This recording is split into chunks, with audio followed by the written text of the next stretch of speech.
Introduction. Friends, if you want to watch a powerful, emotional, and deeply thought-provoking film, then Detachment, 2011, is a movie you simply cannot miss. And if you're watching our channel for the very first time, don't forget to hit that subscribe button because here we bring you detailed reviews, behind-the-scenes insights, and complete guides to some of the most impactful films from around the world. In today's video, we are going to take you on a full journey into the world of Detachment. We'll break down what this movie is, why it's so important, and all the reasons it deserves a spot on your watch list. This is not your average drama. Detachment is a bold, emotional, and raw exploration of the human condition. It deals with complex themes like trauma, loss, emotional isolation, and the broken state of the education system. The film is led by an outstanding performance from Adrien Brody, and it takes you into the life of a substitute teacher who finds himself in a school full of apathetic students and worn-out teachers, each carrying their own emotional baggage. We'll be talking about how this film handles such heavy topics with sensitivity, honesty, and artistic brilliance. In this video, I'll also tell you exactly where you can watch Detachment. Is it available on streaming platforms? Can you catch it on any satellite channels? I'll give you all the latest updates on its availability so you don't have to go searching around. Whether you want to stream it online, rent it, or watch it on TV, I'll help you find the best option. Now let's talk about the technical aspects of the movie. The direction, the screenplay, the cinematography, everything is worth noticing. The film was directed by Tony Kaye, who is also known for the powerful American History X. The visuals in Detachment are raw and gritty, yet artistic. The use of handheld cameras, close-ups, and even documentary-style intercuts creates a very intense atmosphere that brings the audience closer to the emotional struggles of the characters. We'll discuss how the director's unique style adds depth to the film. We'll also take a look at the music and background score, which play a big role in setting the tone of this film. Subtle, melancholic, and reflective, every note in the soundtrack supports the mood of the story. Then we'll move into the pre-production phase. How this movie was planned, the ideas behind its creation, how the cast was selected, and what the creators wanted to say through this film. We'll also cover the filming process, where it was shot, how long it took, what challenges the cast and crew faced, and then how it all came together in post-production, including editing, sound mixing, and color grading. Of course, we'll also talk about the film's budget and box office collection. While Detachment wasn't a massive commercial success, it gained critical acclaim and developed a strong fan base among people who appreciate meaningful cinema. We'll analyze its reception, how critics responded to it, what audiences thought, and how it holds up more than a decade later. Then comes the part you've all been waiting for. The story. I'll give you a short but detailed summary of the plot, without giving away too many spoilers. You'll get to know what the film is about, what kind of emotional ride you can expect, and how the story develops from start to finish. I'll also give you my personal review, what I loved about the film, which scenes stood out the most, and why I believe this movie is worth watching even today. We'll also dive into the star cast. Adrien Brody delivers a heartbreaking and powerful performance in the lead role, but he's not alone. The film also features strong supporting performances by Marcia Gay Harden, Christina Hendricks, James Caan, Lucy Liu, and others. I'll tell you which actor played which role, and how each character contributed to the emotional depth of the movie. We'll discuss their acting, character development, and how well they fit into the story. And finally, we'll wrap things up by sharing some lesser-known facts and behind-the-scenes details that you may not have heard before. Did you know the film includes real-life interviews blended into the narrative? Or that the director had a very personal reason for choosing this topic? These are the kinds of interesting insights you'll learn in this video. So friends, I hope you're ready for a complete journey into the world of Detachment. This is not just a film, it's an emotional experience, and in this video, we're going to explore every corner of it. That's why I request you to stay with us until the end, because what you're about to discover might just change the way you look at storytelling in cinema. Let's begin today's video. Alright friends, now let's really peel back the layers and dive into the heart of Detachment. The plot, the narrative, the emotional ride, the way this story flows and twists and explodes when you least expect it. This isn't a movie that holds your hand. It doesn't spoon-feed you the emotions or the plot beats like a traditional drama. It throws you right into the storm, and instead of giving you a map, it dares you to find your way through the chaos. So, how does it all start? Not with a bang, but with a slow, quiet unraveling. We meet Henry Barthes, a man who floats from school to school as a substitute teacher. No roots, no plans, no attachments. From the first moment, it's obvious. Henry is a mystery. He's reserved, calm, and controlled on the outside, but behind those tired eyes is a man who's barely keeping it together. And the school he walks into? It's not just dysfunctional. It's emotionally radioactive. Teachers are broken, students are hostile, and the air is thick with apathy. It's not a school, it's a battlefield, and Henry is walking in with no armor. But this isn't your typical linear story where a teacher inspires kids with a motivational speech and everyone changes their lives. No Detachment throws the formula out the window. Instead, it jumps back and forth in time. The story is laced with intimate black-and-white interview-style moments where Henry speaks directly to the camera, sharing raw, personal memories.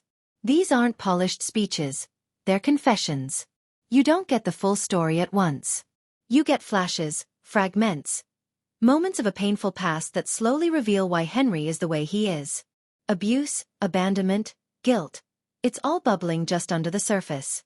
Then comes the emotional center of the film. Erica. A young, homeless girl selling her body just to survive. One night, Henry sees her being harassed and steps in. But again, don't expect a savior moment. He doesn't adopt her with a smile and a hug. He lets her crash on his couch, awkwardly, reluctantly. Their relationship is delicate and complicated. It's not romance. It's not family. It's two broken souls circling each other, trying to understand what kindness even looks like. Henry wants to help, but he doesn't know how. Erica wants love, but she doesn't know how to ask for it. Watching them try, and often fail, to connect is one of the most heartbreaking and human parts of the entire movie. Meanwhile, back at school, the walls are crumbling, literally and emotionally. We see the inner lives of other teachers too, and it's not pretty. One teacher is on the verge of a breakdown, haunted by years of unappreciated work. Another is trying desperately to maintain control but is falling apart under the pressure. One just breaks down and starts yelling at the kids, totally done pretending everything's okay. These people aren't just educators, they're lost souls. And the school becomes this massive metaphor for collapse, of the education system, of compassion, of human connection. The students are no different. They're not characters designed to be inspired by the magical teacher. They're angry. They're shut down.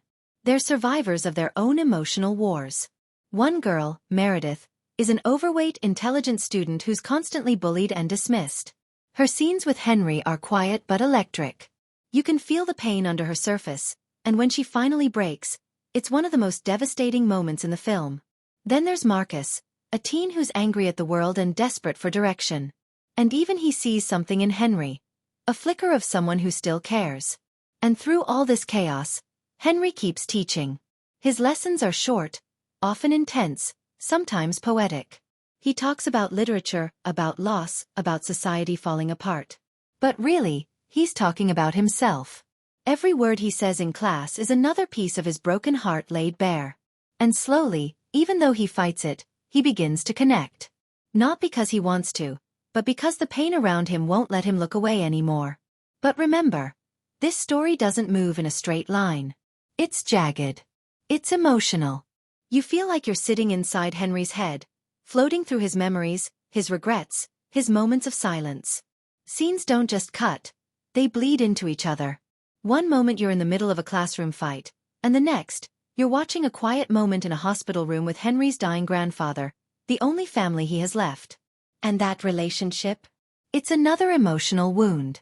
Henry visits him, feeds him, talks to him, but the man barely recognizes him. It's another reminder that Henry is alone, holding on to people who are already gone. Then comes the final act, and let me tell you, it doesn't pull any punches. Tragedy hits, more than once. Choices are made. Some people break. Some disappear. Some try to start again. And Henry? He's still standing. Changed, bruised, and maybe even more lost than when he started. But something's different. Something small. A flicker. A breath. Maybe a trace of hope. Or maybe just the realization that detachment, no matter how protective, isn't the answer. We all leave marks. And the people we try not to care about? They care anyway. So no, detachment doesn't follow a clean structure. It's messy, it's poetic, it's brutal, and it's real. It's a collage of human experiences, stitched together with pain, memory, and moments of unexpected grace. It experiments with time, plays with perspective, and uses silence as powerfully as dialogue. You don't watch this story. You feel it. Deep, uncomfortable, and unforgettable. And by the end, you're not the same.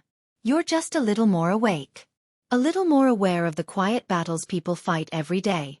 Alright, now we're really going deep. Let's open up the emotional floodgates and get into the full, tangled web of character development in Detachment.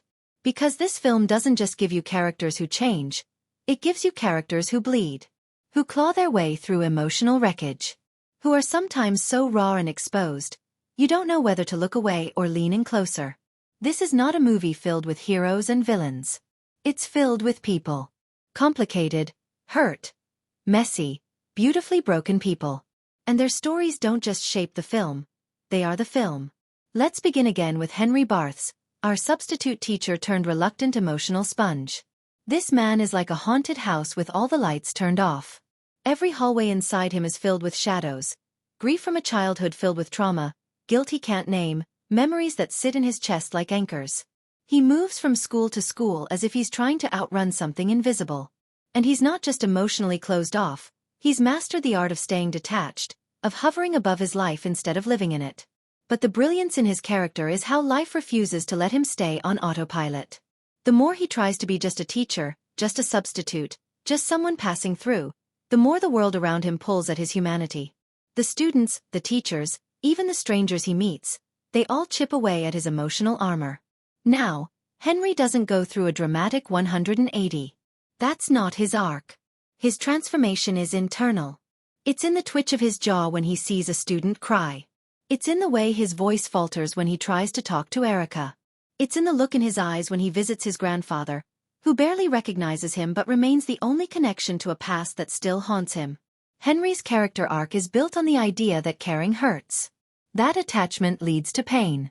And yet, despite everything, he finds himself drawn toward connection. Not because he wants to be healed, but because, deep down, he knows he can't keep living as a ghost. Speaking of ghosts, Erica. This girl doesn't just tug at your heart, she grabs it with both hands and refuses to let go. She's young, but she's already seen more cruelty than most people do in a lifetime. When Henry finds her on the street, she's barely surviving. Using her body to get by, sleeping wherever she can, rejected by the world before she even had a chance to grow up. And yet, there's this soft, hopeful core inside her. You see it when she's cooking eggs for Henry, when she's lying on the couch trying to smile, when she asks without ever saying it, "Can I stay?" Erica's development is not about redemption in the fairy tale sense. It's about dignity. About someone realizing they are worth something. Henry never tells her that. He's not good with words. But his actions, letting her stay, feeding her, protecting her, are the first signal she's ever received that maybe she's not disposable. And then there's Meredith. Oh, Meredith. Possibly the most quietly devastating character in the entire film. She's the kind of student that gets overlooked in real life. Bright, gentle, isolated, crushed under the weight of invisibility. You can see from the moment she appears that the world has been unkind to her. Not in loud, obvious ways, but in cold silences, side glances, indifference. She's bullied, ignored, dismissed. And yet she clings to hope. She works hard. She paints. She tries to believe that someone, anyone, might see her. Her arc isn't about external change, but internal collapse. Her loneliness builds like pressure in a sealed container, until finally it bursts. The scenes between her and Henry are delicate and honest. Two quiet souls recognizing the pain in each other. Henry tries to tell her she matters, but it's not always enough. And that's what makes her story so deeply human. Because sometimes, kindness comes too late. Sometimes the system fails the ones who need saving most. But Detachment doesn't stop with just a few key characters. It spreads its emotional focus across an entire school staff of broken adults. Dr. Parker, the principal, is every overworked, underappreciated leader you've ever seen. She's not cold, she's tired. Tired of the red tape, the violence, the disrespect, the crushing weight of being expected to fix everything with no real power. Her breakdown isn't explosive, it's quiet, slow, and you can see it happening in her posture, her tone, the way she stares into the middle distance like she's forgotten what hope feels like. Then there's Ms. Madison, the well-meaning but increasingly disillusioned teacher who still wants to help her students but can't seem to make a dent in their pain. She represents that tragic middle ground between idealism and burnout, still fighting, but losing steam with every passing day. Her arc doesn't end in triumph either. But her presence, her struggle, is essential to showing just how deep this emotional crisis runs. And then there's Mr. Seabolt, played with brilliant sardonic energy by James Caan. He's the comic relief in the most tragic way possible.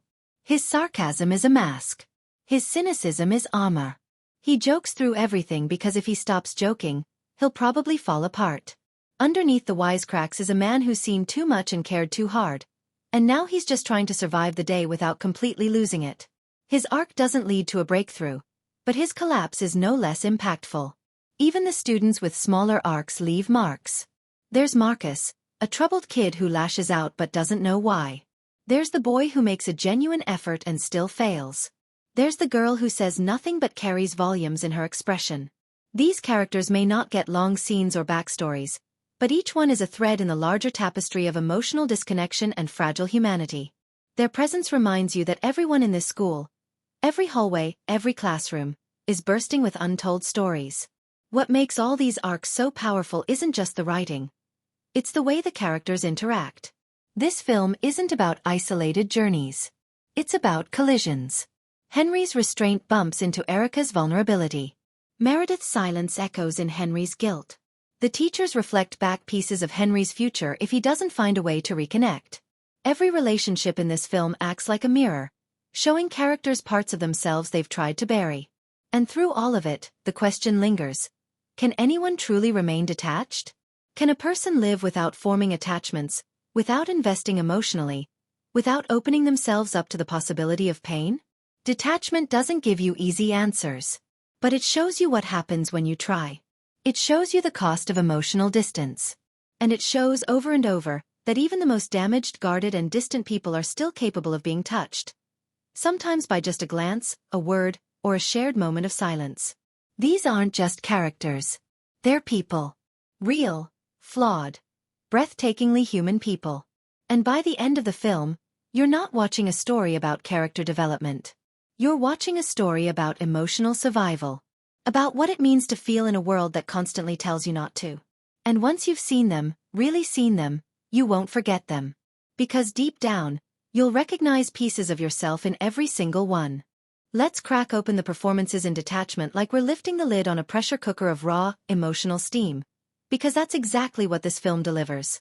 You don't just watch the actors perform. You feel them living inside their roles, dragging their inner lives across every frame. This cast doesn't do melodrama. They don't posture. What they bring is deeply internal, textured, haunted, and every single performance adds a new shade to the film's emotional landscape. Front and center is Adrien Brody, the film's soul, spine, and emotional storm cloud. His portrayal of Henry Barthes isn't just subtle. It's surgically precise. This is a man who teaches kids by day but is stuck grading the unfinished essays of his own life at night. Brody gives us a masterclass in emotional contradiction. He's gentle but unreachable. Compassionate but shut off. You see it in his eyes. Those eyes carry 10 tons of backstory without saying a word. And when he does speak, it's not dramatic monologuing. It's like each word has to be pulled from some locked room inside him. What's most extraordinary is how much he conveys through absence. Of warmth, of connection, of belief in his own worth. You keep waiting for him to erupt. But instead, he simmers. He's the kind of quiet that makes your chest ache. Every gesture, every silence, every twitch of his mouth is loaded with meaning. Watching him navigate the chaos of the school system while trying, and often failing, to stay emotionally uninvolved is heartbreaking. And when his humanity finally seeps through the cracks, it hits like a silent earthquake. Brody doesn't play Henry. He bleeds him, and it's unforgettable. Now let's zoom in on Sammy Gale as Erica, the teenage girl who walks into Henry's life like a stray cat with cigarette burns and emotional landmines. Gale's performance is a tightrope walk between tough and tender. She brings a bruised vulnerability to the screen that feels frighteningly real. Erica could easily have been portrayed as a stereotype, the tragic, damaged girl with no future. But Gale makes her complicated. She's street smart but still innocent, fragile but trying so hard to act fearless. The beauty of her performance is how transparent her emotional needs are. She's starving for kindness, for safety, for someone to just see her as more than a problem. There's a moment when she's sitting at Henry's kitchen table, trying to pretend she belongs there, that she's just a regular girl. And that moment is like watching someone try to glue themselves back together with trembling hands. Gail never overplays it. She holds back, lets the sadness seep out in tiny waves, and that restraint is exactly what makes her performance so devastating. And then, from the wings, Betty Kay creeps in with a quiet storm of a performance as Meredith. This is not a flashy role. She's not loud. She's not confrontational. She's aching. You feel her loneliness before she even speaks. Meredith is the invisible girl in every classroom who draws quietly in the back, desperately hoping someone will notice she exists. Kay doesn't need big emotional scenes to wreck you. Her sadness is in her posture, in the way she walks, in the tremble of her voice when she finally does speak. The power of her performance is in how little she tries to demand your attention, and yet you can't stop watching her. She is a living embodiment of emotional neglect. And when she finally reaches her breaking point, it doesn't feel like a scripted moment. It feels like real life collapsing in slow motion. Her chemistry with Brody is heartbreakingly fragile, like two people silently holding on to the same lifeboat without saying a word. Marcia Gay Harden as Principal Carol Parker is walking a tightrope of her own. The administrator stuck trying to hold a system together with paper clips and panic attacks. Harden doesn't need big speeches to show you that this job is killing her spirit day by day. It's all in her eyes, in the resigned slump of her shoulders, in the way her voice trembles with frustration when she's being blamed for things completely out of her control. There's a scene where she tries to encourage the teachers to hold the line, to stay strong, and you can practically see her soul checking out halfway through. Harden plays her like a woman who's one crisis away from a breakdown but has trained herself to look in charge, no matter what. She captures the impossible balance between authority and hopelessness with terrifying accuracy. James Caan's Mr. Seabolt is like the school's ghost of Christmas future. He's hilarious, yes, but it's the kind of humor that has sadness curled up inside it. His sarcasm isn't just snark. It's survival. Caan gives you the sense of a man who once cared deeply but got burned too many times, and now he's coasting on detachment and dry wit. But even behind the jokes, there's something tragic about him. He's the teacher who gave up before the audience ever met him, but Caan plays those layers so well that when he finally cracks, even a little, you feel the weight of all the years behind him. His comedic timing is razor-sharp, but he's not there for levity. He's there to show what happens when you disconnect for too long. Lucy Liu steps in with a forceful presence as Dr. Doris Parker, the guidance counselor who is done playing nice. She brings urgency and fire to her scenes, especially one absolutely electric moment where she lets loose on a student in the hallway. It's not performative rage, it's desperation. You see a woman who's been pouring herself into these kids, day after day, with zero results. And that fury, that breakdown? It's not about the student. It's about everything boiling over. Liu brings this emotional edge that slices through the fog of apathy in the film and leaves a mark. Christina Hendricks and Bryan Cranston, though in smaller roles, leave real impressions. Hendricks plays a fellow teacher trying to reach Henry, and her performance is filled with subtle kindness and longing. She's the one person who seems genuinely invested in human connection, and you see how much it costs her when that connection isn't returned. Cranston is icy and bureaucratic, the voice of the system, and he plays it with clinical precision, making you hate him a little, but also understand that he's a cog in a much bigger broken machine. Even William Peterson, as Henry's ailing grandfather, turns a single scene into something heavy and resonant. It's a quiet performance, but it adds a layer of history to Henry's emotional detachment, showing us the generational echo of abandonment and loss. Altogether, this cast doesn't just perform.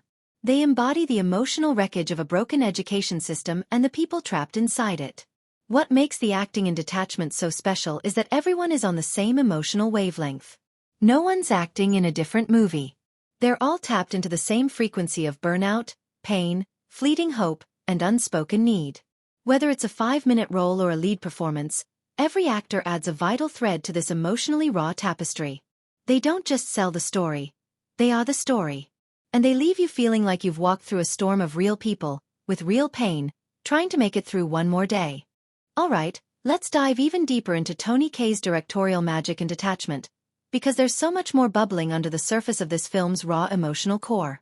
Kaye isn't just directing a movie. He's crafting an experience that feels like stepping into a fractured world where hope and despair are tangled up in the same broken thread. From the moment the camera starts rolling, you can tell this is a filmmaker who isn't interested in sugarcoating reality. He grabs you by the collar and drags you through the grit, grime, and heartbreaking loneliness of a school system, and a man that's barely holding itself together. First off, Kaye's vision is clear but unpredictable. You never quite know what the next scene will feel like, whether it'll be a silent moment heavy with meaning or a sharp, almost jarring burst of emotional truth. He refuses to follow the typical rhythm of storytelling. Instead, the pacing mirrors the emotional states of the characters, sometimes slow and suffocating, like you're stuck in a classroom with the weight of unspoken pain pressing down, and other times quick and unsettling, like an unexpected outburst that leaves you breathless. This ebb and flow make the film pulse with life, even though it's about detachment and disconnection. Kaye knows when to hold back and when to slam the emotional door wide open. Visually, Kaye's choices scream intentionality. The cinematography dances between a documentary-style immediacy and moments that feel like haunting dream sequences. He uses handheld cameras to put you right in the middle of chaotic classrooms and private breakdowns, making you feel like an invisible observer, almost intruding on something deeply personal.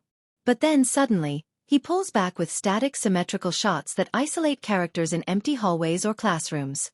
These moments feel like visual metaphors, the emotional distance between people made literal through space and composition. You feel the loneliness pressing in on Henry Barthes and the students not just through dialogue but through how the frame traps or frees them. One of Kaye's signature stylistic moves is the use of those interview-style monologues, where Henry talks directly to the camera. It's almost like Henry is confessing his innermost fears and regrets to an unseen therapist or maybe the audience itself. This breaks the fourth wall without feeling gimmicky. Instead, it adds layers to the narrative, blurring lines between story and reality, between the character's outer life and his inner torment. You get a sense that Henry's not just telling his story. He's wrestling with it, trying to make sense of a life that's been marked by pain and detachment. Kaye doesn't hand you easy answers here. He forces you to sit with the discomfort of uncertainty. The sound design is another subtle but powerful tool in Kaye's kit.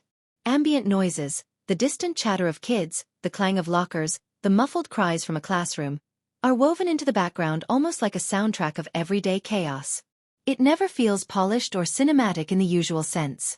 Instead, it captures the raw, noisy reality of a public school where everyone is stretched thin and barely holding on. The score, sparse and haunting, floats under scenes like a ghost, never intrusive but always there to amplify the emotional undercurrent. Kaye uses sound and silence in tandem. Sometimes the absence of noise is as loud as a scream, forcing you to confront the emptiness alongside the characters. Kaye also trusts his actors in a way that's rare in Hollywood dramas. He gives them space to breathe, to let their performances unfold naturally without heavy-handed direction. The silences between lines, the awkward pauses, the little glances that say more than words ever could. These moments are allowed to stretch and linger, adding a layer of authenticity that most films only dream of.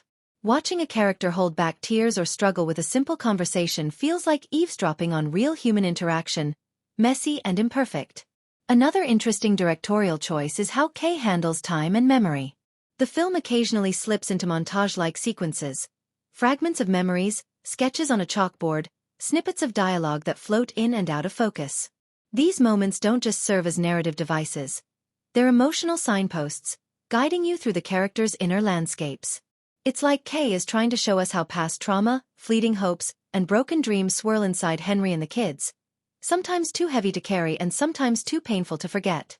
Even the color palette is a silent narrator in Kaye's hands. The film's desaturated, muted tones mirror the emotional numbness pervading the story.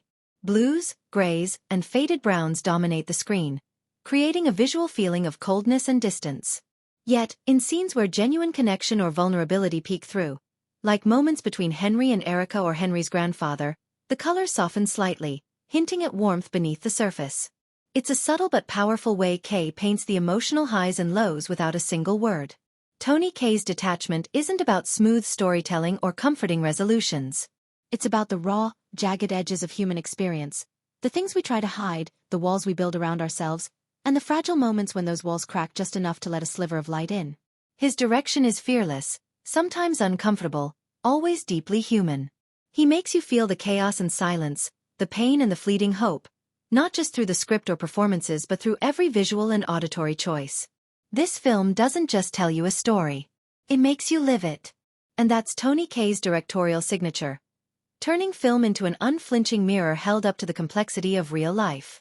Alright, let's really sink our teeth into the cinematography of Detachment, because this film's visual storytelling is nothing short of a masterclass in mood, emotion, and atmosphere. The way the camera moves, the way light shapes the frame, and how every single shot is crafted, it all comes together to create a world that feels both painfully real and hauntingly poetic.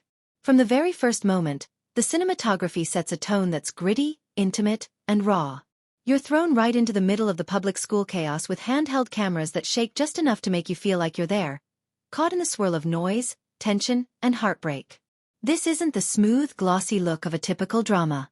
Instead, it's rough around the edges, capturing every imperfection: the flicker of a nervous glance, the restless tapping of a student's fingers, the muted desperation in a teacher's eyes. The handheld style brings an immediacy that pulls you right inside the character's world, making it impossible to look away or stay detached. Lighting is a major player here, working almost like a character itself. The school environments are drenched in cold, clinical light, fluorescent bulbs that cast harsh shadows and bleach out any warmth. The effect. Classrooms and hallways feel sterile, almost oppressive, mirroring the emotional numbness and despair gripping the students and staff. It's like the light itself is trying to strip away all the color and hope, leaving behind a world drained of life. But Kaye and the cinematographer don't leave it there. They contrast this with scenes bathed in soft, warm light during more personal moments, like when Henry connects with Erica or his grandfather. Those golden, gentle hues feel like fragile bubbles of humanity and comfort in a world that's otherwise cold and unforgiving. The lighting shifts aren't just technical. They're emotional signposts, guiding you through the peaks and valleys of the characters' inner lives. Framing is where the cinematography really gets poetic. Characters are often positioned off-center, dwarfed by their surroundings, or separated by physical barriers like windows, door frames, or glass partitions. These visual choices aren't just for style. They're metaphors for the isolation and emotional walls that surround the characters. You'll see Henry trapped inside the frame, surrounded by empty space or caught behind a pane of glass, emphasizing his emotional detachment. Students often appear lost in vast, empty corridors or classrooms, tiny and invisible in the overwhelming institutional world. This clever use of space makes you feel the loneliness, the invisibility, and the struggle to connect that runs through the film like a current. Some shots stick in your mind like haunting paintings. There's a slow, lingering shot that glides through an empty classroom, focusing on a chalkboard smudged with half-erased lessons. The silence and stillness in that frame shout louder than any dialogue about absence and neglect. The camera almost caresses the details: the cracked paint, the worn desks, the faint chalk dust, painting a portrait of a place where dreams go to fade. It's heartbreaking beauty, the kind of visual poetry that breaks your heart quietly. Reflections are another subtle but powerful visual motif. Faces fractured in mirrors, windows, and smartphone screens hint at the broken identities and fractured relationships between the characters. These reflections deepen the storytelling, showing how the characters see themselves, or don't, and how they're fragmented by trauma, disconnection, and unspoken pain. The images are layered, sometimes blurry, often distorted, which perfectly matches the film's themes of emotional confusion and fractured connection. The color palette keeps the mood steady. Muted, desaturated blues, grays, and browns dominate, wrapping the film in a haze of melancholy. It's as if all the emotional and physical energy has been leached out, leaving a drained, almost colorless world. But even in this muted landscape, the cinematography finds ways to catch slivers of light and warmth, like a stray beam of sunlight slipping through a window or the soft glow of a bedside lamp. These moments feel like tiny flickers of hope, reminders that even in detachment, humanity and connection can struggle to survive. Camera angles shift cleverly to underline power dynamics and emotional tension. Low-angle shots are sparing but effective, sometimes making characters appear vulnerable when seen from below. More often, high-angle shots make characters look small, overwhelmed, or swallowed by their environment. Especially the students, caught in a system that seems too big and uncaring.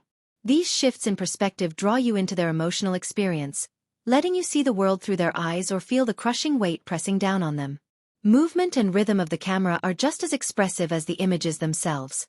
Slow, deliberate tracking shots give space for emotions to simmer, holding your gaze on a subtle facial expression or a tense silence. Then suddenly, The camera might jerk or cut quickly to reflect a burst of chaos or internal turmoil. It's a visual heartbeat, sometimes calm, sometimes racing, that pulls you into the emotional pulse of the story. Sound and image interplay subtly, too.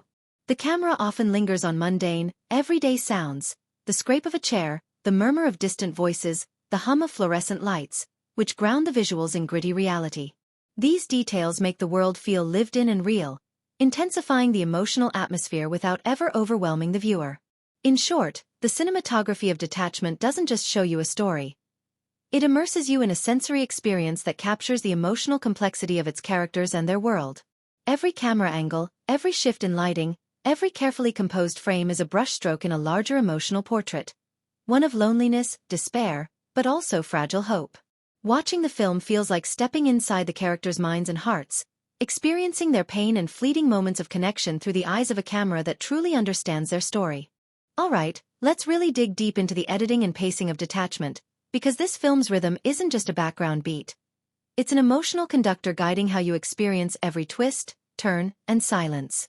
The editing here plays a subtle but vital role in shaping the film's tone, making sure you don't just watch the story, but feel it in every pulse.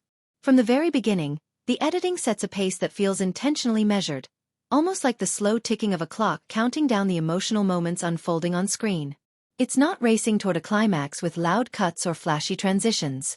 Instead, it gives you breathing room, space to soak in each glance, each flicker of hesitation, each small gesture that speaks volumes about what the characters are holding inside.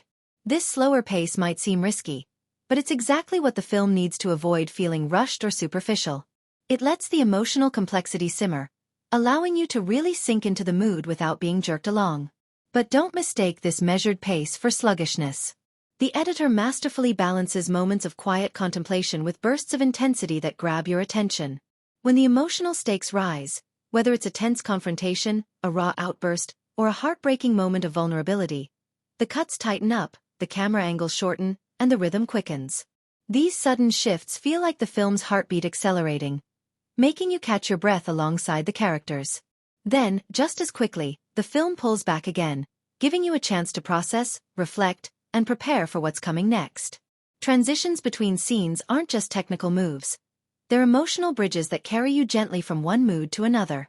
Instead of jarring jump cuts or abrupt scene changes, the film favors softer edits like dissolves and fades that flow smoothly, almost dreamily.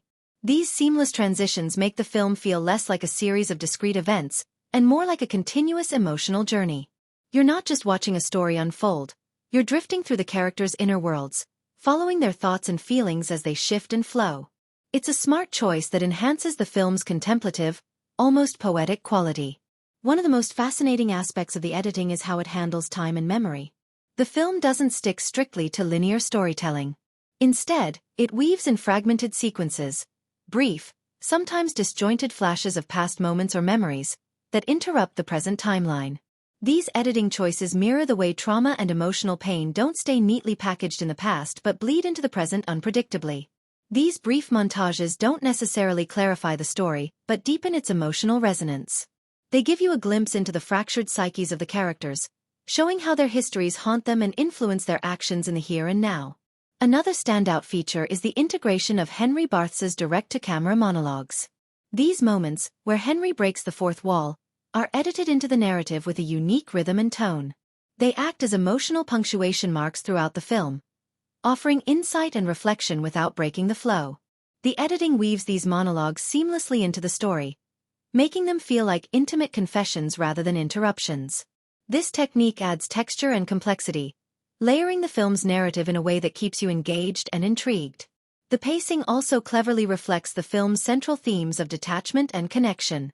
The slower, lingering shots give space for you to really inhabit the characters' emotional states, emphasizing their isolation and internal struggles. Meanwhile, the quicker, tighter cuts during moments of tension convey how fragile and volatile human connections can be. This dynamic rhythm mirrors the characters' own emotional push and pull, sometimes reaching out, sometimes pulling back, making the film feel alive and authentic. Silence and pauses are treated with equal care in the editing room.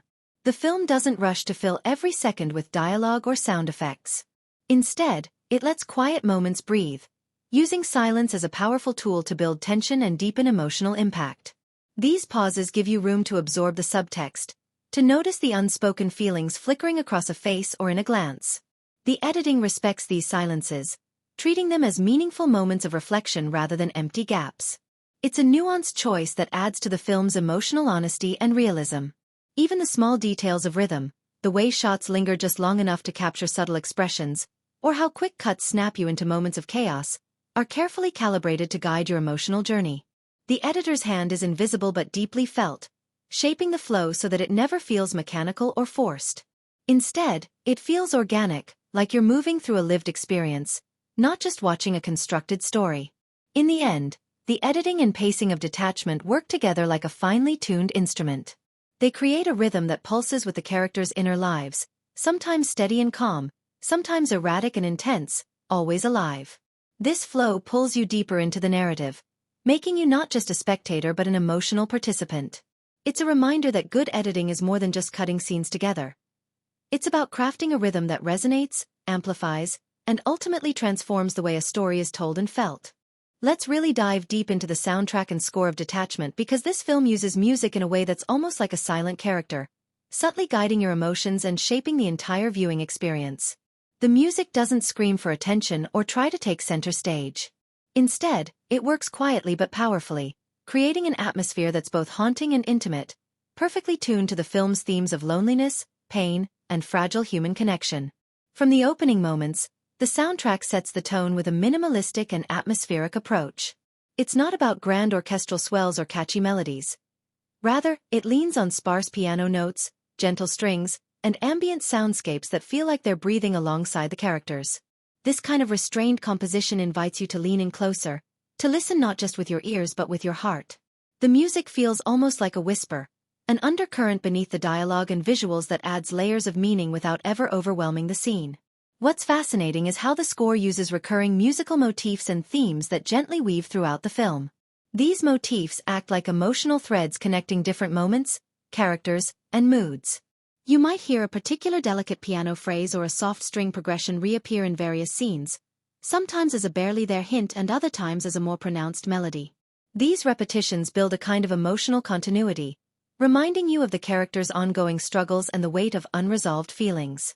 It's like the music is a subtle echo of the story's emotional heartbeat. One of the smartest moves in the film's sound design is knowing exactly when to pull back and when to let the music step forward.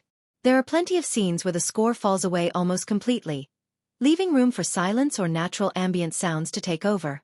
These quiet moments, whether it's the empty halls of the school, the soft murmur of voices, or just the heavy silence after a tense exchange, are incredibly powerful.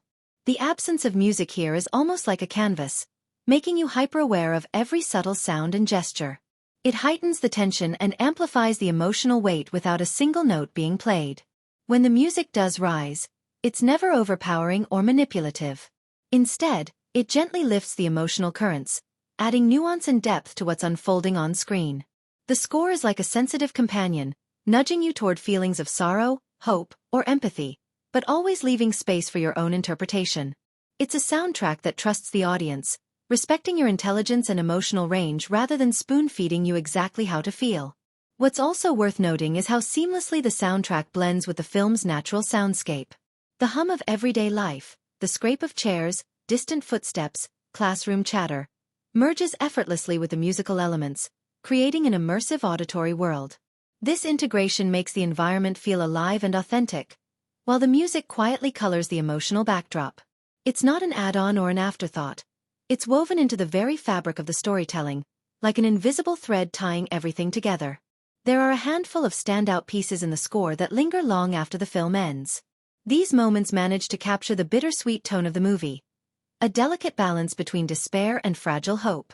These compositions don't overwhelm with grandeur. Instead, their subtlety and restraint make them all the more poignant and memorable. They act like emotional anchors that crystallize the film's themes and feelings into something you can almost touch. The way the soundtrack reflects the characters' emotional states is another fascinating aspect.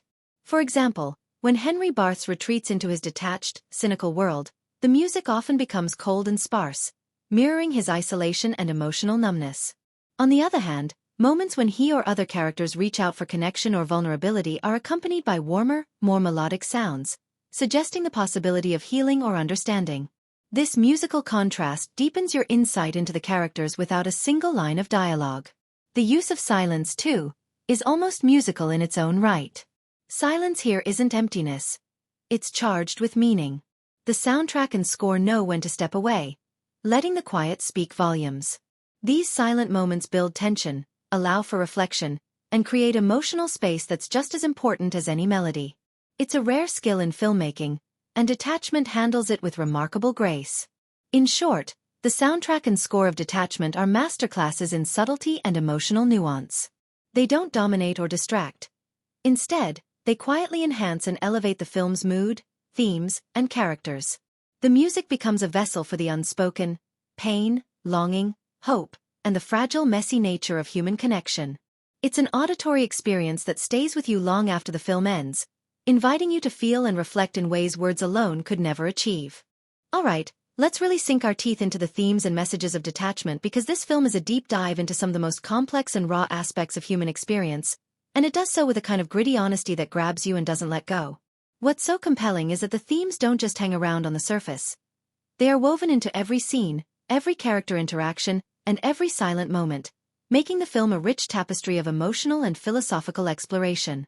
Starting with the central idea of emotional detachment itself, the film explores this not just as a defense mechanism, but as a coping strategy in a world that can often feel overwhelmingly harsh and indifferent.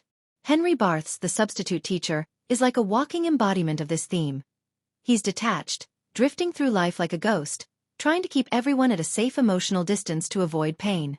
But Detachment doesn't treat this as a mere personality trait or flaw. Instead, it digs into the reasons behind this emotional numbness, past trauma, disillusionment, burnout, and shows how it affects not just Henry but the people around him. It's fascinating how the film presents Detachment as both a shield and a prison, allowing characters to survive but also trapping them in loneliness and isolation. This theme resonates because it feels so real. Everyone, at some point, builds emotional walls to protect themselves. The film captures the cost of these walls, the missed connections, the aching loneliness, and the quiet desperation beneath the surface. What's striking is that the film doesn't offer easy fixes or moral judgments about detachment. It simply lays it bare, letting you feel the pain and understand the complexity behind it. Closely intertwined with Detachment is the film's powerful exploration of human connection. The desperate, often messy attempts people make to reach out to each other. The students Henry teaches, the people he encounters, they're all grappling with their own pain and isolation, and their interactions with Henry are like small, fragile bridges across vast emotional gaps. The film is filled with moments where connection sparks briefly. Sometimes awkward, sometimes painful, sometimes hopeful, and those moments are portrayed as precious and rare. Detachment captures this beautifully, showing that connection isn't easy or guaranteed, but it's something we all crave deep down. Another big theme running through the film is the impact of trauma and neglect, especially in the context of the failing educational system. The classrooms aren't just places of learning. They're battlegrounds where students face neglect, abuse, and abandonment. The film doesn't shy away from showing how damaging this environment can be, both for the kids and the teachers who try to reach them. It raises difficult questions about societal responsibility. How do we care for those who are most vulnerable? How much emotional labor is too much for those tasked with helping? These questions add a layer of social critique to the film that's timely and important, making you think about the bigger picture without ever losing focus on the personal stories. On a more existential level, Detachment wrestles with questions of identity and purpose. Henry's wandering presence in the film feels like a search for meaning in a world that often seems indifferent or even hostile. The film asks, why do we keep going? What gives life value when everything feels heavy and pointless? These are huge, universal questions, and Detachment doesn't pretend to have neat answers. Instead, it portrays this search as messy and ongoing, filled with uncertainty and contradiction, which makes it feel honest and relatable. Even though the film deals with heavy themes, it doesn't leave you in a pit of despair. There's an undercurrent of hope running through the story. Small moments of kindness, glimpses of vulnerability, tiny sparks of connection that remind us that change and healing are possible, even if they're difficult and rare. This balance between darkness and light gives the film emotional richness, showing the full spectrum of human experience. What's impressive is how the film communicates all these themes so organically. It trusts the audience to pick up on the nuances through character interactions, silence, setting, and subtle visual cues. The themes don't feel shoved down your throat or spelled out in dialogue. Instead, they grow naturally out of the story and the characters' lived experiences. It feels more like a conversation or an invitation to reflect rather than a sermon. At its core, Detachment captures the contradictions of being human, the push and pull between wanting to connect and needing to protect ourselves, the capacity for both cruelty and compassion, and the resilience and fragility that coexist in all of us. These contradictions make the film feel alive and deeply human. Ultimately, the themes in Detachment aren't just ideas floating in the air. They're lived, felt realities that the characters struggle with every day. The film challenges you to think about your own defenses, your own connections, and what it means to find meaning in a complicated world. It's a profound, unflinching meditation on loneliness, hope, and the messy beauty of being human, all wrapped up in a story that stays with you long after the screen goes dark. Alright, let's really unpack the visual effects and CGI in Detachment because, at first glance, it might seem like a film that hardly uses any at all. But the truth is, what it does use is so carefully and thoughtfully integrated that it's worth a deep dive. This movie isn't about spectacle or eye-popping digital wizardry. Instead, it's grounded in a gritty, realistic world where the visuals serve the story in subtle yet powerful ways. The effects here are like a well-rehearsed supporting cast. Quiet, understated, but absolutely essential to setting the tone and immersing you in the film's emotional landscape. First off, the film leans heavily on practical effects, which fits perfectly with its intimate and raw style. Practical effects, things like real set designs, authentic lighting, makeup, and naturalistic environments, carry most of the visual storytelling load. When you see a worn-out classroom or the tired, anxious faces of students and teachers, you're looking at something tactile and real, not glossy or artificially enhanced. This gives Detachment a genuine texture that digital effects often struggle to capture. It's like the difference between feeling the rough bark of a tree in your hand versus seeing a shiny, computer-generated image on a screen. Practical effects invite you into a world you can almost touch. Now, where digital visual effects do come into play, they're used with a light touch, almost invisibly. The CGI isn't about dazzling the audience. It's there to support the storytelling in a way that you barely notice, which is actually a huge win. For example, digital effects might be employed to subtly enhance lighting, adjust weather elements like fog or rain, or seamlessly clean up the environment to maintain continuity and focus on the characters. These enhancements help keep the film's atmosphere consistent and immersive without ever pulling you out of the story with flashy or artificial visuals. This quiet presence of digital effects feels intentional, echoing the film's larger themes of emotional distance and the search for authenticity. Just like the characters in Detachment keep their feelings carefully guarded and avoid dramatic displays, the visual effects refrain from calling attention to themselves, creating a visual language of restraint and subtlety. This choice reinforces the mood of quiet despair and fragile hope that permeates the film. One of the most interesting aspects is how the visual effects team managed to balance these two worlds, the raw practicality of the physical sets and actors, and the invisible enhancement of digital tools, to create a seamless viewing experience. The transitions between scenes feel natural, and the environments feel lived in and believable. There's no jarring shift that reminds you you're watching a constructed film. Instead, you're gently carried through the story, feeling as if you're a silent observer in these moments of tension and vulnerability. Moreover, this restrained use of effects helps emphasize the emotional gravity of the film. Without the distraction of flashy visuals or over-the-top CGI, your focus stays squarely on the performances and the story. The subtle enhancements serve to amplify the emotional weight rather than detract from it, making scenes more poignant and atmospheric. For instance, a dimly lit hallway or a classroom corner feels heavy with meaning because the lighting and environment subtly support the narrative's emotional undercurrents. The practical effects and minimal CGI also create a timeless quality. The film's visuals don't rely on trendy or flashy effects that might date it quickly. Instead, they have a grounded classic feel that lets the story's themes remain relevant and resonant years after its release. This visual timelessness is a powerful tool in storytelling, especially for a film dealing with universal human struggles like isolation, trauma, and connection. Finally, it's worth noting that Detachment's visual effects choices reflect a deep respect for the film's tone and subject matter. In a world where many films rely heavily on digital effects to wow audiences, this film's subtle approach is refreshing and effective. It demonstrates that you don't need a mountain of CGI to tell a compelling, emotionally rich story. Sometimes less really is more, and Detachment uses that principle to great effect. So the visual effects and CGI in Detachment may not grab headlines or fill trailers, but they're quietly crucial. They blend so naturally with the practical elements that they become invisible glue holding the film's atmosphere together. The end result is a cohesive, immersive world that draws you in and lets the story's emotional truths shine without distraction. It's a masterclass in how subtle, well-executed effects can enhance a film's mood and narrative without ever stealing the spotlight. Alright, let's really get into the nitty-gritty of Detachment's set design and locations because these elements do so much heavy lifting in building the film's authentic world. And honestly, they deserve way more credit than they usually get. The film doesn't rely on flashy sets or grandiose locations.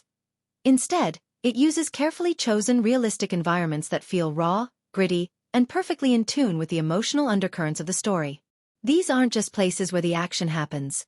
They actively shape how we experience the characters and their struggles. Starting with the school, the central setting, this isn't your typical glossy, pristine high school. Far from it. The school in Detachment feels like a battleground, a place where the cracks aren't just in the walls but also in the very system itself. You notice the worn linoleum floors that have seen endless footsteps, the graffiti-tagged lockers, the flickering, uneven fluorescent lighting that casts a cold, almost clinical glow over everything. The classrooms are cramped and cluttered, the furniture scratched and battered from years of use, and posters on the walls peeling and faded, a testament to neglected hope and forgotten dreams. These tiny details aren't just set dressing. They're deliberate choices that convey the emotional weight pressing down on the students and teachers alike. It's a visual reminder that this place, meant to be a refuge and a place of learning, has instead become a crucible of hardship and despair. The production design team's attention to detail really shines in how they use these spaces to tell the story without needing dialogue.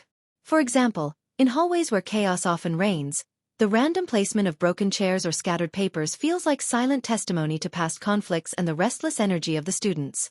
In the teacher's lounge, cluttered desks stacked with paperwork and half-empty coffee cups subtly communicate the exhaustion and burnout that defines many of the educators' experiences. Every nook and cranny in the school seems to carry a story, and the film's ability to capture these small, authentic touches adds incredible depth to the environment. Moving beyond the school, the film's urban locations also add a gritty, lived-in texture to the narrative. The neighborhoods where the students and Henry live aren't picturesque or sanitized. They're raw and real, filled with weather-beaten buildings, graffiti-covered walls, and narrow, shadowy streets. These locations feel like places that have been shaped by decades of struggle, poverty, and neglect, which perfectly mirrors the characters' own internal battles. You get a real sense of place here, like these streets have witnessed countless stories of hardship and resilience, and that adds an extra layer of emotional resonance to the film. Shooting on location rather than relying heavily on constructed sets gives Detachment a grounded authenticity. The natural imperfections and textures of these environments, cracked sidewalks, rusted fire escapes, worn-down storefronts, make the world feel tangible and immediate. It's as if you could step right into the frame and walk these streets yourself, experiencing the same uncertainty and tension the characters face every day. This choice is brilliant because it helps immerse the audience fully into the story's emotional atmosphere without the distraction of artificial or overly stylized settings. Props and small design details further enrich this believable world. Look closely at Henry Barthes' apartment. Every object, from the simple unadorned furniture to the muted colors and minimal personal items, echoes his detached and solitary nature. In contrast, the students' homes often feature cluttered spaces filled with toys, worn-out clothing, or chaotic piles of belongings, silently hinting at their unstable and turbulent lives. These contrasting environments visually reinforce the characters' inner worlds and emotional states, making their stories more vivid and relatable without a single word spoken. The film's color palette and lighting choices are another masterstroke in the production design. The muted tones, grays, browns, and dull blues, dominate the scenes, casting a somber and melancholic mood that perfectly matches the film's themes of alienation, pain, and fleeting hope. Lighting often feels naturalistic but carefully controlled. Dim hallways bathed in shadow, soft daylight filtering through grimy windows, and the occasional harsh glare that heightens moments of tension. Shadows fall in just the right places to create a sense of unease or introspection, turning the environment itself into a mirror of the characters' struggles.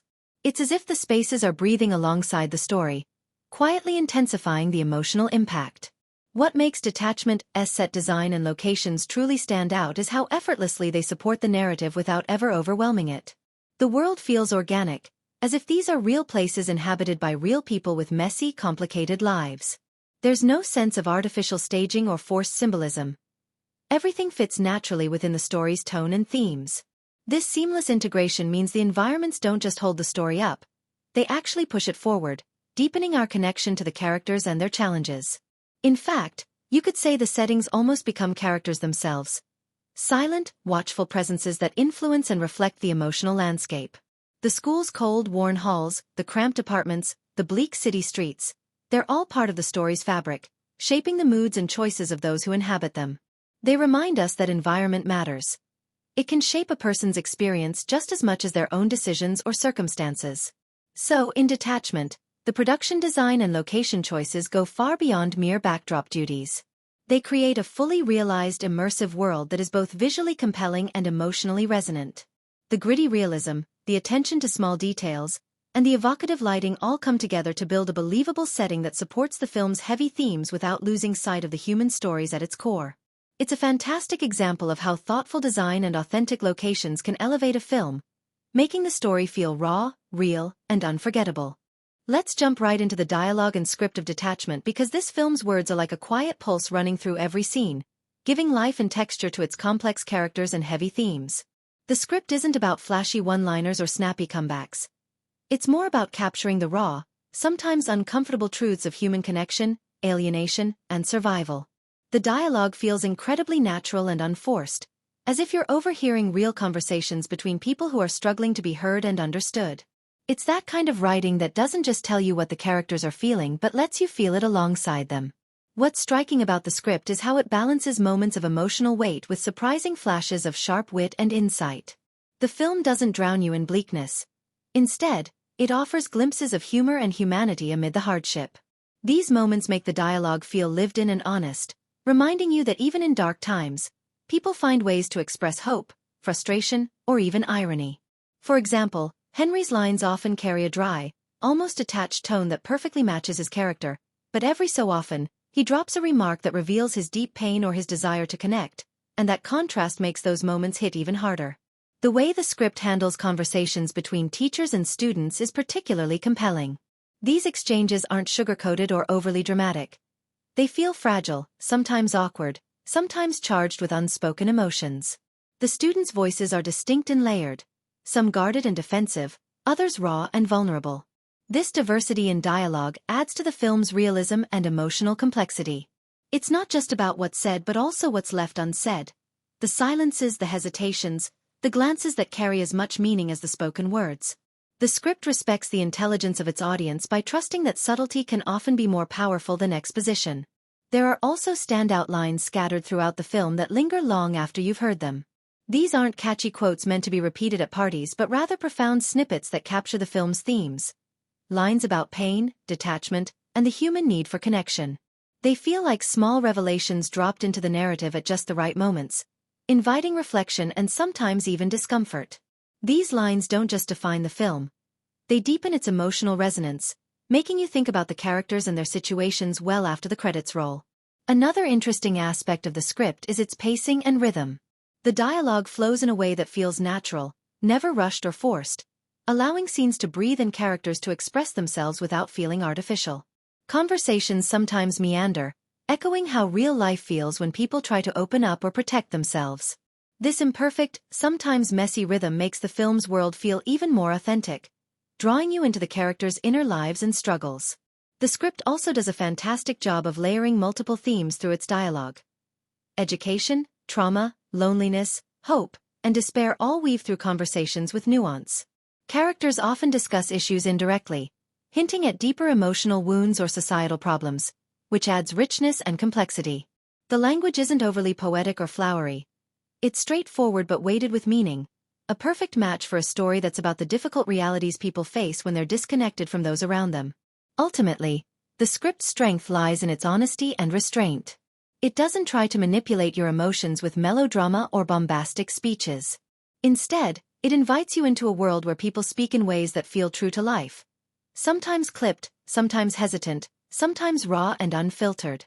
This makes the dialogue both engaging and deeply affecting, capturing the quiet desperation and small moments of hope that define Detachment. The writing is the invisible thread tying the story and characters together, making the film feel intimate, real, and impossible to forget. Alright, let's talk about the genre game Detachment plays because this film isn't just a straightforward drama. It's a complex weaving of genres that both embraces and twists the usual expectations. At first glance, you might peg it as a heavy social drama, but it's way more layered and nuanced than just ticking the usual boxes. Instead of falling into the trap of clichés or predictable tropes, Detachment takes the core elements of the drama genre and turns them inside out, giving us something fresh, raw, and deeply human.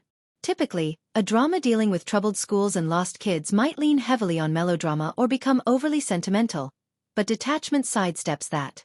It doesn't pander to easy emotional manipulation or spoon-feed you a neatly packaged message. Instead, it delivers a story that's gritty, sometimes uncomfortable, and brutally honest about the messiness of real life. This approach feels refreshing because it respects the intelligence of the audience and trusts you to sit with the discomfort rather than offering quick resolutions or feel-good clichés. Now, while it's primarily a drama, the film borrows from other genres in subtle ways that keep it engaging and unpredictable. There's a quiet tension running throughout that almost edges into suspense. Never the kind of edge-of-your-seat thrills but a slow-burning unease about what's coming next for the characters. This tension keeps the audience hooked, wondering how these fractured lives will intersect and whether anyone will find redemption or hope. The film uses pacing and storytelling techniques that feel almost like a psychological thriller at times, which is unusual for this kind of story and adds a fresh layer of complexity. Humor is another surprising ingredient sprinkled throughout the film. It's never broad or slapstick but often dry, ironic, and understated, like a breath of fresh air in otherwise heavy scenes. This subtle humor doesn't undercut the drama. Rather, it enhances the character's humanity by showing that even in the bleakest situations, people find ways to laugh or make sharp, witty observations about their circumstances. It's this blend of somber drama with moments of levity that gives the film a natural rhythm and emotional depth, steering clear of the doom and gloom trap. The film's refusal to deliver neat resolutions also plays with genre conventions. Many dramas might feel compelled to offer some kind of redemption arc or clear moral takeaway, but Detachment thrives in ambiguity. The characters are flawed, the situations are complicated, and the outcomes aren't always satisfying or clear-cut. This refusal to simplify or sanitize the narrative makes the film stand out as a more mature and realistic take on its themes, which isn't what you typically expect from the genre. In terms of storytelling style, Detachment leans toward an observational, almost documentary-like feel at times.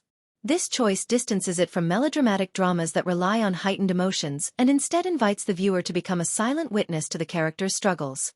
The pacing isn't about delivering big dramatic moments constantly but more about creating a mood and allowing subtle shifts in character and tone to unfold naturally. This style might not appeal to everyone, especially those looking for a fast-paced, plot-driven story, but it's a bold choice that gives the film a unique identity within its genre. At the same time, Detachment is careful to avoid becoming too bleak or hopeless. It weaves in just enough moments of connection and compassion to keep the story from feeling entirely despairing.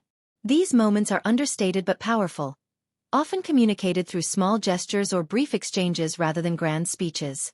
This balance between harsh realities and flickers of hope is what makes the film's genre execution so compelling. It's not purely a tragedy nor a feel-good drama, but something much richer and more textured. So, when it comes to genre, Detachment plays a clever game. It respects the conventions of drama while bending and subverting them in ways that keep the story fresh and unpredictable. It mixes tension, subtle humor, and emotional complexity to create a narrative that feels authentic and deeply affecting without relying on clichés or easy answers. This kind of genre blending and thoughtful execution is what elevates the film and makes it stick with you long after watching.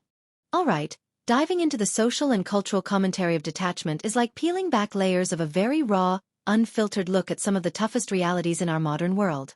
This film doesn't just touch on contemporary issues lightly or paint them in broad strokes. It digs deep, exposing the raw nerves of a broken education system, the invisible scars of trauma, and the quiet desperation of people struggling to find meaning and connection in chaotic lives. And the best part? It does all this without feeling preachy or forced. The themes flow naturally from the story and the characters' experiences, making the social commentary feel like an integral part of the film's very heartbeat. One of the most striking things about Detachment is how it pulls no punches when it comes to the education system. It paints a picture of schools that are overwhelmed, underfunded, and often helpless in the face of students' complex emotional and social needs. The film doesn't just show bad teachers or unruly kids. It reveals the systemic failures that contribute to a cycle of neglect and despair. From the burnt-out teachers to the distracted administrators, you get a sense that the film is critiquing a society that has largely abandoned these institutions and, by extension, the vulnerable young people trapped within them. This commentary doesn't come through as a heavy-handed rant but as a lived reality that feels painfully authentic and urgent. Beyond education, the film tackles trauma and mental health with sensitivity and nuance. It shows how pain can isolate people, making them retreat into silence or detachment, the very things the title hints at. The characters' struggles with abandonment, loss, and emotional numbness aren't just personal issues. They're presented as symptoms of larger social problems, including poverty, neglect, and the stigma surrounding mental health. The film respects these issues' complexity by refusing to simplify or offer easy solutions. Instead, it shows the ongoing messy process of trying to cope, survive, and sometimes reach out for help, which makes the social commentary feel real and earned. The cultural commentary also extends to how the film portrays human connection, or the lack thereof, in a fractured society. The characters move through their worlds often isolated, guarded, or disconnected from those around them. This sense of alienation reflects larger cultural questions about how modern life, with its fast pace and systemic inequalities, leaves many people feeling unseen and unheard. The film captures this loneliness without cynicism, showing both the pain it causes and the small, fragile moments where people try to break through that isolation. It's a subtle but powerful statement on the human need for empathy and understanding in a world that often seems indifferent. What's impressive is how the film weaves these social and cultural themes seamlessly into the narrative. None of the issues feel tacked on or like afterthoughts designed to make the film relevant. Instead, they grow organically out of the characters' lives and choices, making the commentary feel like it's coming from a place of genuine insight rather than agenda. This natural integration means the audience isn't lectured to but invited to witness and reflect on the challenges the film portrays. The film also handles sensitive topics with remarkable care. Issues like child neglect, abuse, and emotional trauma are treated with honesty but without sensationalism. There's a respect for the characters' dignity even as their pain is laid bare. This approach is refreshing because it avoids exploiting these issues for shock value or easy emotional manipulation. Instead, it offers a compassionate, nuanced exploration that encourages empathy and understanding. In terms of politics, Detachment isn't overtly polemical, but its critique of institutional failure and social neglect is unmistakable.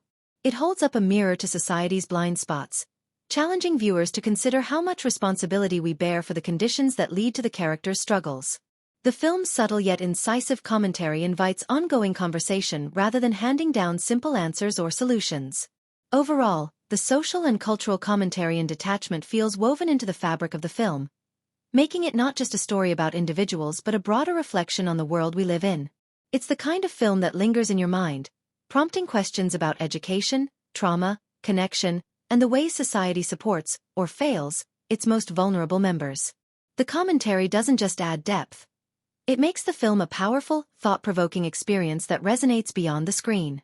When it comes to audience engagement, Detachment works on a different level than your typical film designed to entertain with flashy spectacle or easy thrills. Instead, it pulls you into its world through emotional depth and authenticity, creating moments that hit you right in the gut and stick with you long after the credits roll. The movie doesn't just want you to watch, it wants you to feel, think, and wrestle with the complexity of the characters' lives. That kind of engagement is rare, and it makes the viewing experience something truly memorable. Right from the start, the film sets a tone that feels intimate and personal, like you're stepping into a fragile emotional space that's both uncomfortable and fascinating. It doesn't spoon-feed emotions or rely on manipulative cues but rather invites you to connect with the characters on their own terms. This means some moments can be quietly heartbreaking, triggering a wave of empathy and sadness that sneaks up on you rather than hitting you over the head. You might find yourself unexpectedly choked up during a simple exchange or moved by a character's small gesture, which shows how the film builds emotional resonance through subtlety rather than drama. Then there are the moments that provoke thought and reflection, which is where Detachment really shines in audience engagement. The film raises tough questions about human connection, isolation, and the struggles faced by both educators and students, prompting viewers to reconsider their own perspectives on these issues. It doesn't give neat answers but rather opens the door for discussion, making it perfect for watching with friends or in a group setting where conversation can unfold afterward. You'll find yourself wanting to unpack what you just saw, debating characters' choices, or thinking about how the film's themes relate to real-life situations. Although Detachment isn't a laugh-out-loud comedy, it does have its moments of dry, understated humor that lighten the mood without detracting from the story's seriousness. These bits of levity provide a breather and make the characters feel even more human. The humor is not just comic relief but a part of how the film creates a dynamic emotional landscape that keeps the audience engaged on multiple levels. It's a reminder that even in bleak situations, life has moments of irony and unexpected wit.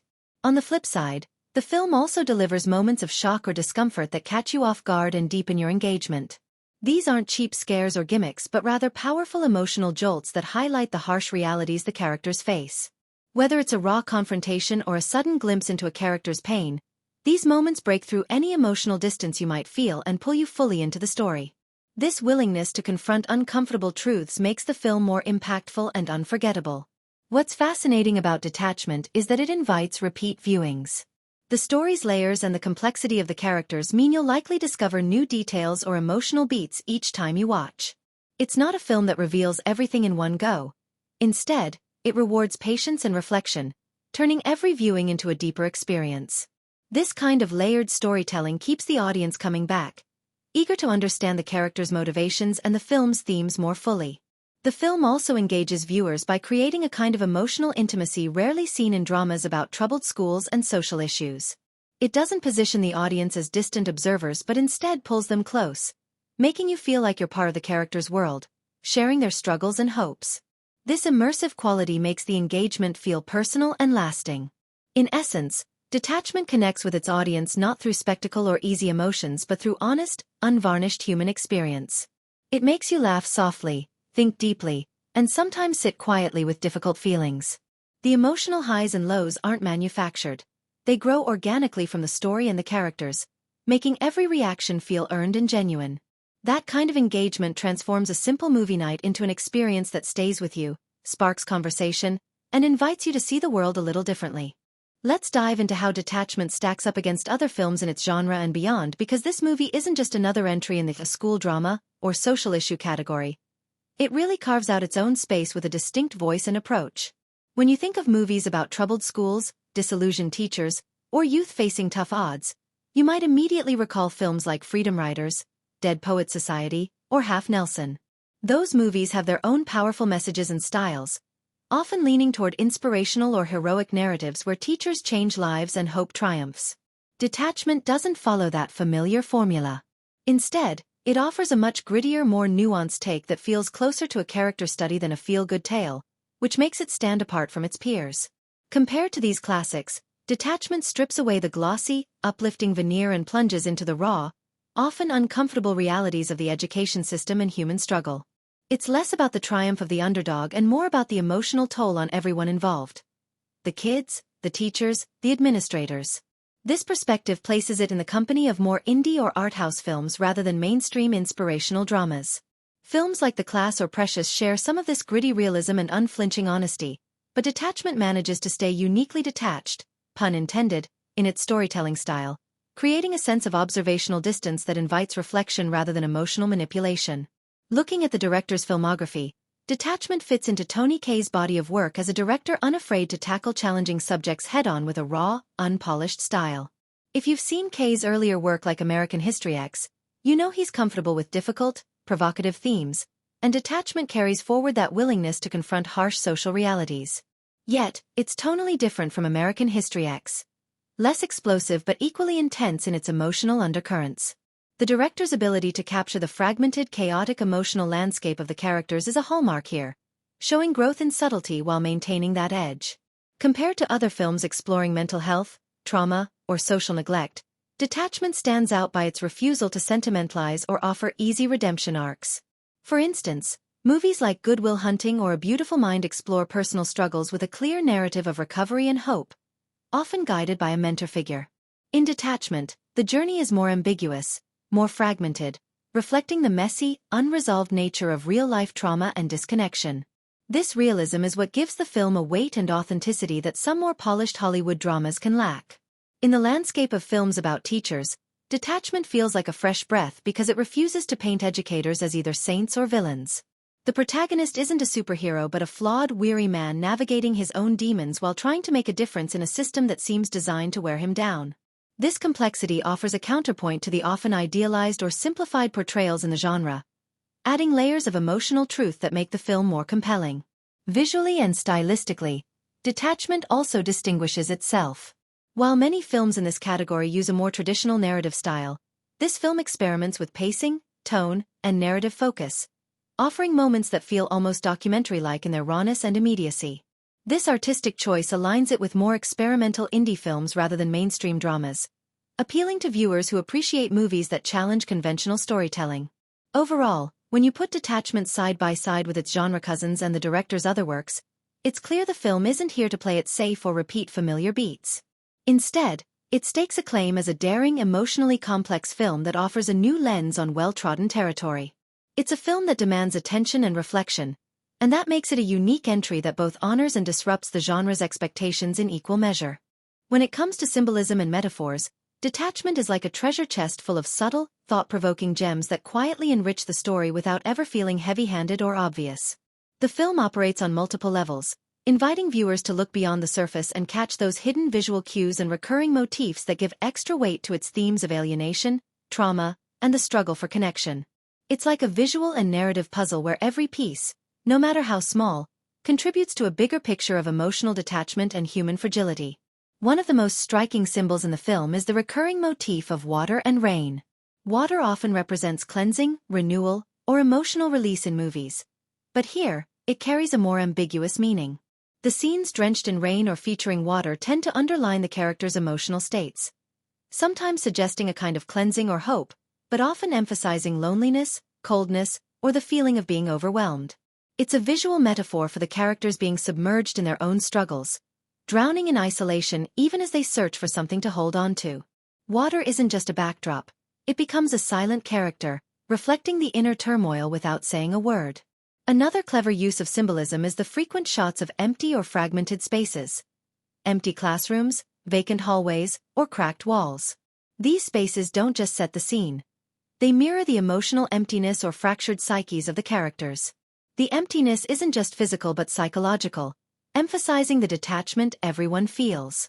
It's like the film uses architecture and setting as a metaphor for the characters' internal worlds. Isolated, broken, and waiting to be filled with meaning or connection. The protagonist's cigarette smoking habit also carries metaphorical weight. It's not just a casual habit but a symbol of his own self-destructive tendencies and the need to find small moments of relief amidst chaos. Each cigarette can be seen as a brief attempt to grasp control or comfort in an uncontrollable world, signaling the fragile balance between coping and giving in to despair. It's a small, everyday act loaded with meaning, underscoring the character's constant battle with his own demons. The film also uses light and shadow in symbolic ways to emphasize themes of hope and despair. Scenes often shift between harsh, clinical lighting and softer, more intimate shadows, visually representing the fluctuating emotional states of the characters.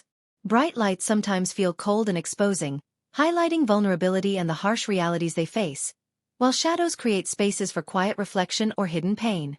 This dance of light and dark adds a poetic layer to the storytelling, making the emotional landscape feel tangible and alive.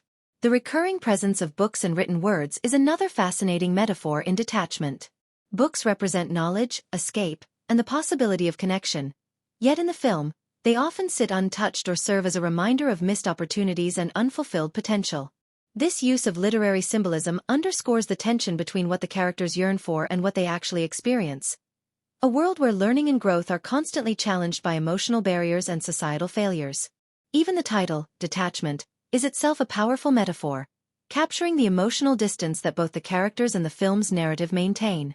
It's not just about physical separation but about the defense mechanisms people build to protect themselves from pain. This theme reverberates throughout every scene, subtly woven into the film's visual style, dialogue, and character interactions, creating a cohesive metaphorical thread that ties the entire film together. There's also an undercurrent of cyclical patterns in the story, and visuals that symbolize how trauma and detachment can trap people in loops of behavior and emotion. The film doesn't offer neat resolutions but instead embraces the messy, repetitive nature of healing and survival, reminding the audience that detachment is both a shield and a prison.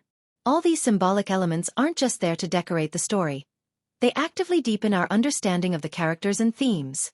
They invite the audience to look closer, to engage actively with the film's emotional subtext, and to find meaning beyond the obvious. It's like a visual and narrative whisper, adding layers of richness that reward thoughtful viewers without ever overshadowing the raw human story at the heart of the film. This subtle but powerful use of symbolism and metaphor turns Detachment from a straightforward drama into a poetic exploration of human resilience and vulnerability. Since Detachment isn't part of a franchise or series, its place in the cinematic world is more about standing alone as a powerful, self-contained story rather than fitting into a larger saga or continuing a sprawling narrative. But that doesn't mean it's disconnected from a broader historical or cultural context. In fact, understanding the time and social backdrop in which Detachment was made adds a whole new dimension to appreciating the film's depth and urgency. Released in 2011, the film arrived during a period when conversations about the struggles in the education system, mental health awareness, and social inequality were gaining more mainstream attention, yet were still often overlooked or simplified in popular media. Detachment dives headfirst into these complex issues with a raw honesty that cuts through the usual clichés and superficial treatments. The film captures the atmosphere of American public schools at a time when budget cuts, overcrowding, and emotional burnout among teachers were hot topics but rarely explored with such emotional nuance. It's not trying to be a documentary, but the gritty, sometimes bleak portrayal of the school environment feels incredibly authentic, reflecting the frustrations and challenges educators faced in the early 2010s. The school is practically a character itself, crumbling, chaotic, full of tension and neglect, which situates the film firmly within a real social moment, even if the story and characters are fictional. Beyond the education system, Detachment also taps into broader societal themes relevant to its historical moment, like the growing awareness of mental health struggles, particularly among young people and caregivers. In 2011, mental health was still shrouded in stigma more often than it is today, so the film's unflinching look at depression, trauma, and emotional isolation felt fresh and important. It doesn't sugarcoat the pain or offer easy fixes, which makes it feel more true to life and reflective of a time when these conversations were just starting to break through public silence. Looking at the cultural context, Detachment fits into a wave of independent films and dramas around that time that sought to tell more honest, sometimes uncomfortable stories about society's margins. People dealing with issues often ignored by mainstream cinema. It's a film that reflects the anxieties and realities of its era without trying to neatly package them for easy consumption. Instead, it offers a snapshot of a specific time and place where economic struggles, social neglect, and personal trauma intersected, creating a backdrop for stories that are as relevant now as they were then.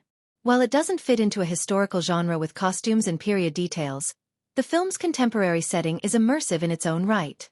The clothes, hairstyles, technology, and cultural references firmly anchor it in the early 2010s, giving viewers a sense of time without distracting from the universal nature of the story. This grounding in real-world detail helps the film avoid feeling like just a metaphorical tale and instead makes it feel like a lived experience, one that resonates because it's so believable and immediate. Because Detachment stands alone without the baggage or expectations of a franchise, it can focus all its energy on telling this intimate story with honesty and complexity. Its historical and cultural context isn't shouted from the rooftops but instead woven subtly into the fabric of the film, making it a kind of time capsule that captures the emotional landscape of a particular moment in American life.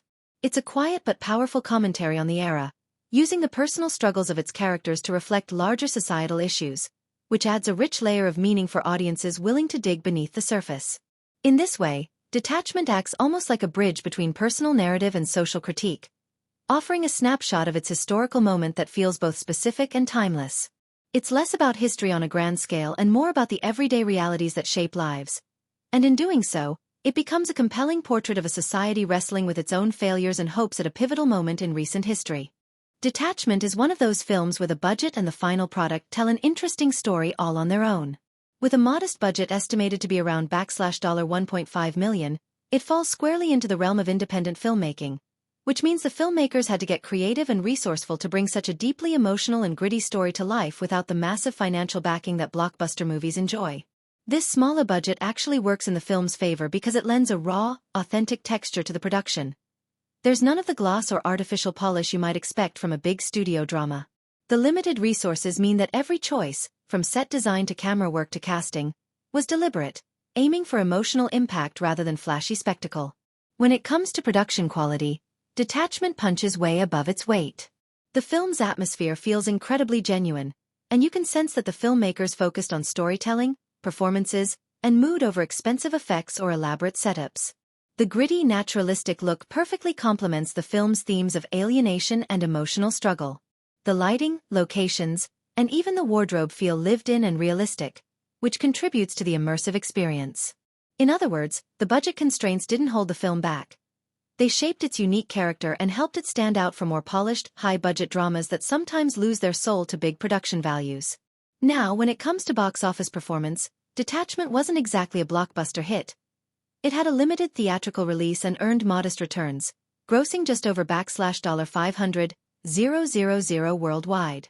So financially, it didn't make a big splash in the traditional sense. But that's often the story for indie dramas that focus on heavy, thought-provoking material rather than broad audience appeal or commercial formulas.